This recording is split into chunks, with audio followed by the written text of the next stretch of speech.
By the winter of 1944, something strange began happening on the Western Front. Allied soldiers expected firefights. But instead, German troops were walking out of forests with their hands raised, rifles still loaded, surrendering without a shot fired. Not because they were surrounded. Not because they were outnumbered, but because they were starving. In some cases, the moment Allied troops offered hot soup, coffee, or a piece of bread, the fight was over. This isn't a myth. This isn't propaganda. This is the true story of how hunger more than bullets broke the German army in the final months of World War II. And once you understand why this happened, you'll never look at the end of the war the same way again. By late 1944, the German Wehrmacht still looked dangerous on paper. Millions of men, tanks in reserve, fortified positions across Europe. To Allied planners, the enemy appeared battered but far from finished. But beneath the uniforms and discipline, something far more deadly than Allied artillery was spreading through German ranks: hunger. Allied bombing campaigns had ripped apart Germany's supply system. Rail lines were twisted wreckage, fuel depots burned night after night. Trucks sat useless without gasoline. Frontline units were promised rations that never arrived and reinforcements that never came. German infantrymen survived on thin soup, frozen bread, and whatever they could scavenge from abandoned villages. Days passed without hot meals, weeks without proper rest. Men grew weaker, slower, and desperate. Morale didn't collapse all at once. City eroded quietly, meal by meal. Letters home spoke less about victory and more about exhaustion. Diaries stopped mentioning ideology and started counting calories. Commanders issued orders, but their men no longer had the strength to carry them out.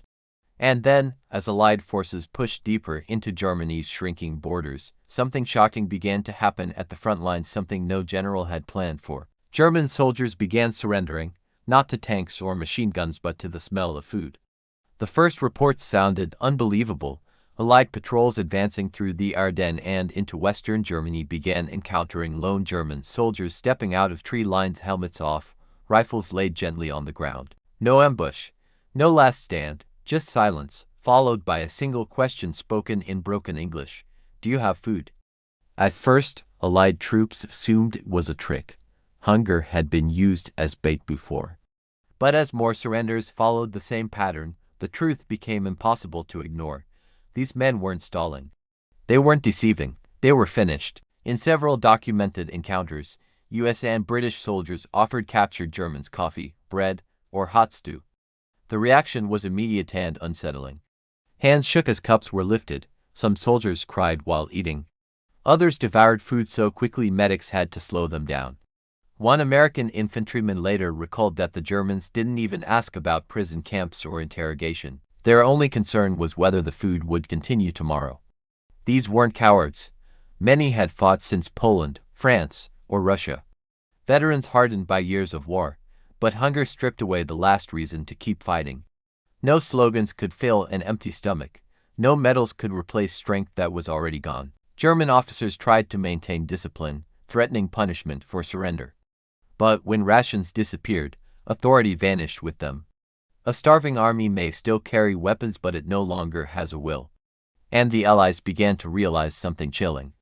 They weren't just defeating Germany on the battlefield, they were outlasting it. By early 1945, surrender wasn't an exception anymore. It was becoming routine. Entire German units on the Western Front began to dissolve without a fight. Not because Allied firepower was overwhelming, but because their bodies simply could not continue. Soldiers marched on hollow legs, uniforms hanging loose on frames that had lost weeks of weight. Ammunition might still be issued, but food almost never was. Allied bombing had done more than flatten cities. Rail hubs lay in ruins, supply depots burned for days. Fuel trucks never arrived, and without fuel, kitchens stayed cold. The Wehrmacht's once precise logistics system had been shattered, leaving frontline units isolated and starving. German high command knew the crisis was fatal but couldn't fix it. Every attempt to reroute supplies was intercepted. Every convoy became a target. Even horse-drawn wagons were destroyed from the air. The army that once moved with mechanical precision was reduced to scavenging. Soldiers began making choices that would have been unthinkable earlier in the war. They waited near Allied lines, hoping to be seen. They surrendered at night to avoid being shot by their own officers. Some marched straight toward enemy positions with hands raised, ignoring shouted warnings. What shocked Allied troops most was how quickly resistance vanished once food appeared. A rifle on the ground, a helmet set aside. A human being standing there, exhausted beyond fear. German propaganda had promised final victory, secret weapons, and unwavering loyalty.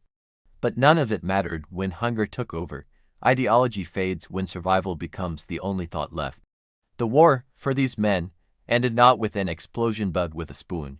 And that realization terrified German commanders. Because once an army learns that surrender brings warmth and food, it becomes impossible to stop.